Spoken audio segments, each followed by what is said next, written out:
Welcome to the Irish in the UK. This week we're featuring the Rossendale Golf Club as they prepare to host the Michael Davitt Memorial Golf Competition. But first, we are in Ulverston in Cumbria to meet Charlotte Sharphouse on her old hall farm, where she welcomes loads of visitors every day.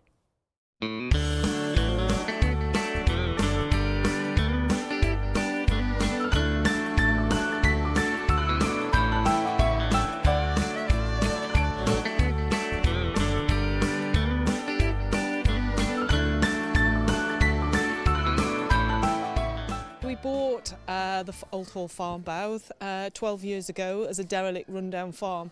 It had been an over-intensified dairy farm. There wasn't a gate on the place, a water trough here, no animals here, and the house is derelict and hadn't been lived in for 7 years. So we set about having to build it.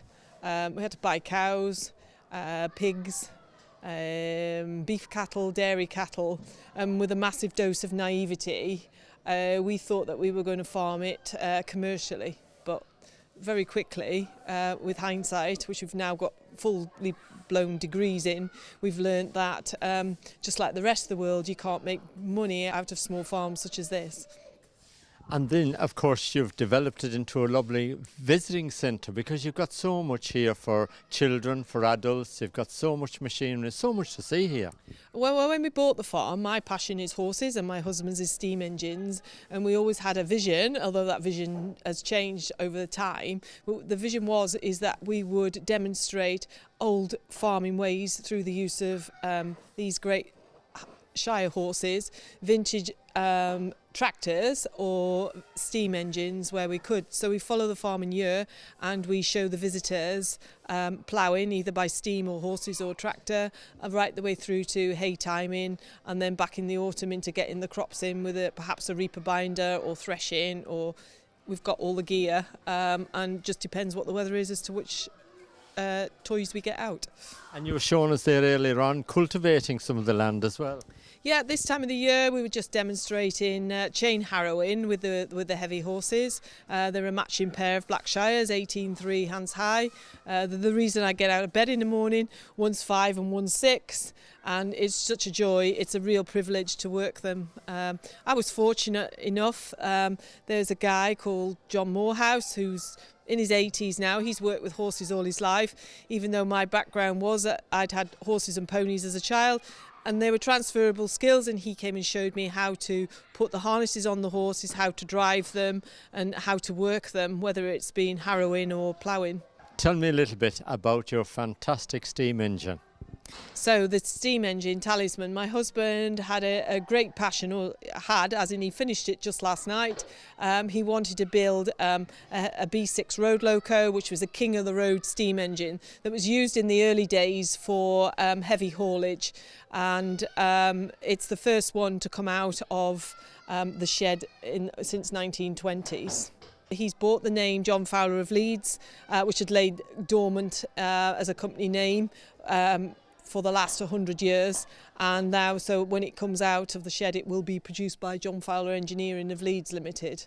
It's showing all the traditional rivets, all the boilers been made, and every last piece of it has been made. How much time and effort has gone into this? Absolutely masses and masses of time. We were only saying I don't actually know how much it costs, which is probably a good thing, and equally I just don't know how much time it is. All I do know is every time you go to fit something on the steam engine, it takes at least 3 days more than you anticipated, with at least 28 hours in every day that you count. Now, tell me about your dairy farming, because I'm really interested in this side of your business. Yeah, so that's another great piece of business. We focus now on keeping a herd of Jersey cows, and we use the milk we pasteurise it and use it in a tea room, so you get delicious Jersey coffees, or we have a milk bot at the farm gate, which is, as it says, a milk robot. You can go and buy pasteurised milk, but the majority of it is used in our Jersey ice cream, which Jersey ice cream is known to be rich and creamy. It has 6% fat, and as you tasted earlier, I'm sure you'd agree with me, it gives a lovely rich velvety texture in the ice cream. It's absolutely fantastic. All your flavours are so beautiful. But tell me about transferring it, if you like, from milk to ice cream? As the cows come into the milking parlour, we milk with a 1940s Lister engine attached to a vacuum air line, and then it go into the milk bucket. And it's literally carted up the farmyard with an old cart that my husband's made, but it goes into the dairy. At that point, all the vintage parts stop right there, and you'll have seen that we make it in stainless steel pasteurisers. So into the pasteuriser, if we're making the milk for the tea room or the milk bot, it gets pasteurised, which means that you bring the temperature up to 85 degrees and you hold it there for a couple of seconds, and then you quickly chill it back down to 4 degrees, which literally pasteurises it. And then the ice cream, of course, you take the Jersey milk again, add in more cream, and some sugars and some dextrose and some stabilisers. It takes about 4 hours to pasteurise, and then at that point you can split it out into a batch freezer and add your flavourings. And as you've witnessed today, we make a range of about 20 flavourings of ice creams. So where do you sell your ice cream? I quickly learned, as part of my huge learning curve that I've been on, the best place to sell ice cream is right here on the farm, from cow to cone, I like to call it, straight over the counter. But we do have a few outlets, selected outlets in the county that we do supply to. Now, you've got a wonderful farm, so much to see, including, of course, your delicious ice cream. It's a wonderful day out for families, for children. What's your opening hour? So we open 7 days a week from Easter right the way through to the autumn for school half terms, and then we do Christmas.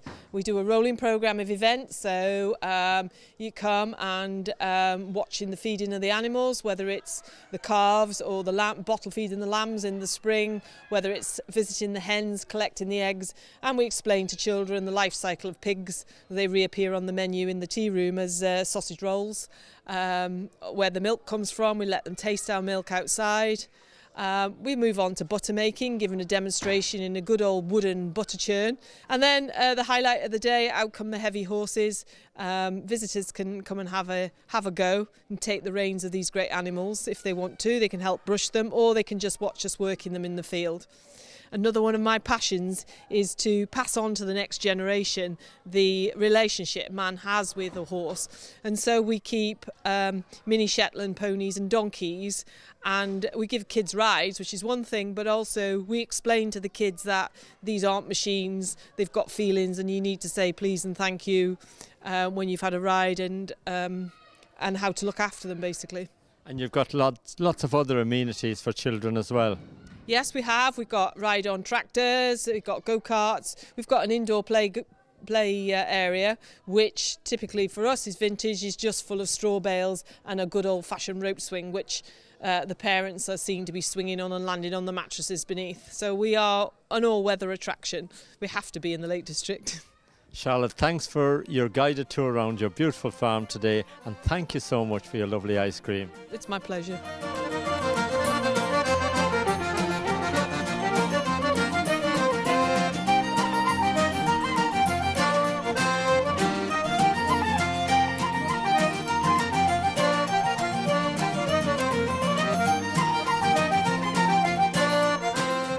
Jimmy, we saw you there tasting this lovely milk. Yes, Martin, it is lovely milk, and as you've seen from the farm here and the cows, this milk is 100% fresh, and in fact untouched by human hands. It goes straight from the cow into the dispenser and out and cooled and into this glass, untouched by human hands. This is so fresh, Martin, it's unbelievable. You would not get this type of milk in the stores today. The milk bot, they've called it up here, is a very, very popular machine for local people that can come here and buy the milk straight as it comes out from the cow. They fill it up every morning. The local people will drive up here and get their own bottle, get their own milk, pay for it and walk away and come back again another day. So it's full time in use, so it is a class kind of an outlet of milk for the locals and saves them going to the local store, and the need to support our British farmers. The main thing about this milk, Martin, is that the public should really know that these farmers work 24/7, every day of the week, hail, rain or snow, to produce this thing. and they want to sell to the public, and I urge the general public to really support our British and Irish farmers alike. And we saw there, Jimmy, the cows been brought in and the preparation that goes into it before they actually put on the milking machine. There is a lot of preparation, Martin, yes, for certain. The cows well washed down and cleaned. And this, what I like about this, it's an old-fashioned, 100% tidy, clean parlour. I haven't seen that for years. Other milking places, big parlours, they have 50, 60 or 100 cows lined up to be milked. But this is grand here today to see these 2 cows coming in. They have plenty more out in the fields, but they are okay, and the milk is perfect from them cows. So again, I urge the British public to support our British farmers with their milk. They're not getting paid the proper price for it as well, and they can make a couple of bob here at the outlet for themselves, and it's better than going to the supermarkets for this milk. And you're supporting our British farmers. Please support our British farmers.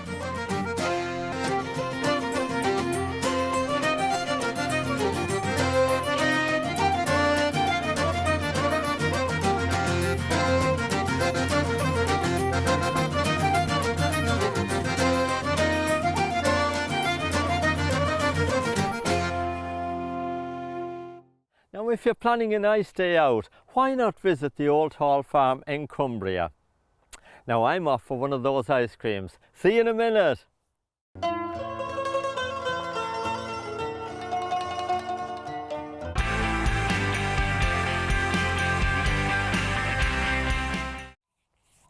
Oh, thank you, Charlotte. I really enjoyed your ice cream. Welcome back. Now, the Rossendale Golf Club is situated in a beautiful part of the country with its lovely views.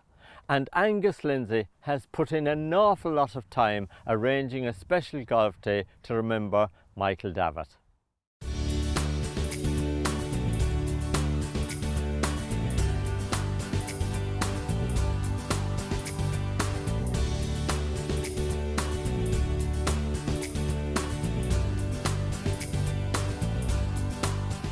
James, can you tell me, what's your connection with Michael Davitt? I'm a great uncle, and I'm honoured to be here today to present these trophies to the winners of this club.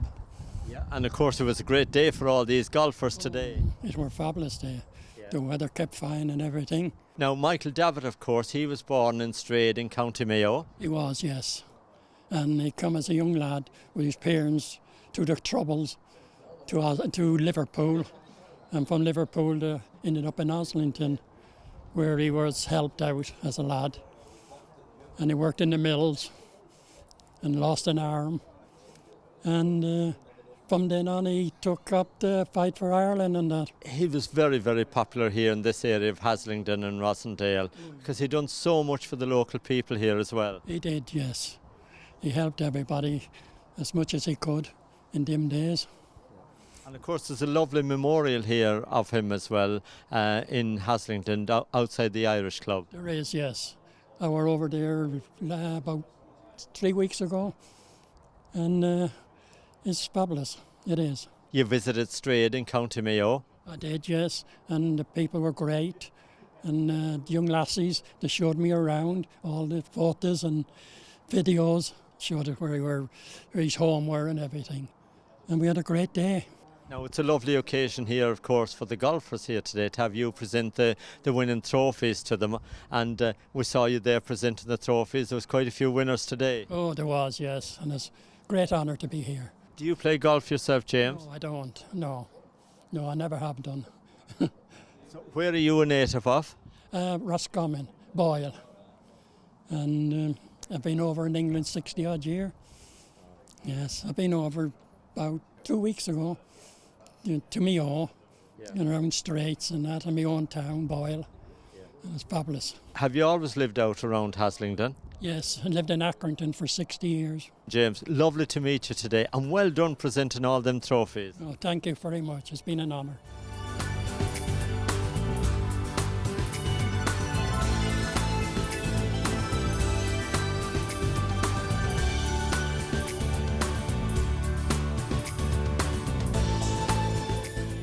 We've had an absolutely fantastic day today.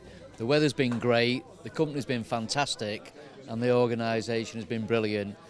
Put that together with the decent golf that we played, and we're very, very happy to take home this trophy today. And our playing partners were great company. And Dave, do you play with Peter a lot? Occasionally we get together on a Saturday morning, but with a crowd of us, about 13 of us, get together every weekend, and we just put the names in the hat, we draw it out, and those are your playing partners. And the greens was lovely today, wasn't it? Fantastic, the course is in good nick. You can't fault it, fantastic. And to be honest with you, Angus I've known for a lot of years, about 46 years, and we support him in anything that he does. He's a fantastic guy. And Christy, of course, you got nearest the pin as well. You weren't left out, were you? No, it was probably a lucky shot. Well, that's what the two boys are here would say. Anyway, to nearly 4 feet, so it wasn't too bad. Yeah, it's all right. This is my local club now in the last 7-8 years since I moved over here to live in Haslington. And I'd just like to say a very big thank you to Angus, the organiser, to Alan and all his people for doing the cards, and the bar staff, kitchen staff, the green staff, all the helpers. Fantastic. Now, John Lally, we saw him there. What was he tasting? I hope it was diesel or petrol, but it wasn't. It was Tullamore whiskey. He tells Angus that there's no good whiskey only in Scotland, so Angus got him a special bit of Tullamore whiskey today. Well, it's funny, I have news for John Lally, because I think this year, now don't quote me on this one, but I think this year Ireland has got the best bottle of whiskey. I think it was sold for €28,000. So I don't know where John Lally got this story from, best Scotch whiskies. Anyhow. Well, listen, congratulations to you all. Yeah, it's been absolutely brilliant. We've had a fabulous day, and thank you very much indeed.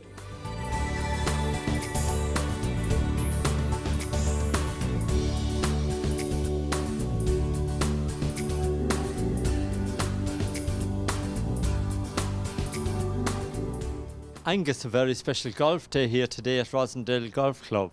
It is, and I'm delighted that the weather's kept fine for it. I was a little bit bothered, but it's been a really great day, and I think everybody's enjoyed it. Now, of course, this year and last year you've done it in honour of Michael Davitt. It's what we've called the Michael Davitt Classic. It's something that for many years I've wanted to do and never had the courage to do it, but last year we did it. It was very, very successful, and I think it's been even more successful this year. And next year, I'm hoping that we can even surpass that. And of course you've had his relative here presenting the trophies as well. That was very good. We met James 3 or 4 years ago. He has done the wreath for us at the club. When we lay the wreath for Michael Davitt every 12 months on the nearest Sunday to his birthday, he laid that for us, and we will be using him again in the future, hopefully. Now, Rossendale Golf Club, it's something special, isn't it? You know, the greens are lovely and the views are fantastic. The views are tremendous from virtually every tee. The views are really good, and Rossendale Golf Club's done us proud today. The greens are absolutely brilliant. The fairways, the course has been really well looked after, and I'm very, very proud of what we've done here today. How did the golf go for you? Well, we got round. I think we're several shots off the winners, but we enjoyed it, and the company was very, very good. The two lads we played with were really good. We really enjoyed it, and like the school report, tried hard, could have done better. And you were lucky as well. The weather was dry. Oh, that was it. It always worries me. Well, worried me last year. Last year, as you know, was absolutely fabulous day. Today it's been fine. It's just starting to rain a little bit now, but nearly everybody's in, and I do know that everybody's enjoyed it. And of course, Kathleen, yourself and Angus, you do a lot of work here in the Rossendale area, but of course you've been heavily involved here as well today with the golf day. Oh, well, some friends and I were just helping out with the admin, you know. We have to support him, you know. Well, that's very important. The admin has got to be done. If you don't do the admin, you won't have any game. Well, I'm not a golfer, so it's a good job I had some golfers to help me. So. Did you ever play golf, Kathleen? Did not, no. One in the family was quite enough, thank you. Been a golfing widow for 50 years or more. But look, I'm sure you love coming up here. You've made so many friends over the years here as well through the golf, haven't you? Oh yes, we fairly well acquainted with a lot of golfers, shall we say, and it's been very interesting, you know. Going through, when Angus was captain of golf clubs, we made a lot of visits to other clubs as well. Now, Angus, of course, you've got a lovely golf club here, but of course the halfway house is something special, isn't it? Yes, it was built 4 or 5 years ago, and it isn't used as much as I'd like it, but we use it on special occasions like this. And Fred and Teresa, who've run it, they've done a tremendous job there again today. They did last year, and they've made sure everybody's been welcome. There's been plenty of food and drink for everybody, and I think everyone's enjoyed the visits to the halfway house. It's a bit of a breather as well for everybody coming round, and you can, as you say, get some food or whatever. That's right, you just sit down, have a little bit of a break, a little bit of a chat, and then carry on and hopefully play well. Well done to you, Angus, and to Kathleen. You're a great team here. You do wonderful work, and well done to everyone who turned up today as well. Oh, that's been brilliant. I think with 72 that played today, and I'm very pleased with that. And hopefully next year our friends from Manchester Golf Association will make sure that they're not over in Ireland when we do this next year. I'll speak to them long before then.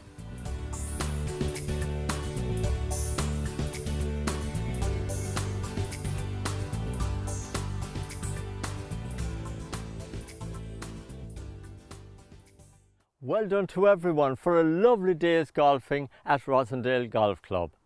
Now we're going to finish with a lovely song from Olivia Douglas. Don't forget, Henry McGlade is back next week with his show at 7 o'clock, and we are here with the Irish in the UK at 7:30. Until then, take care, and I'm off for some more of that ice cream.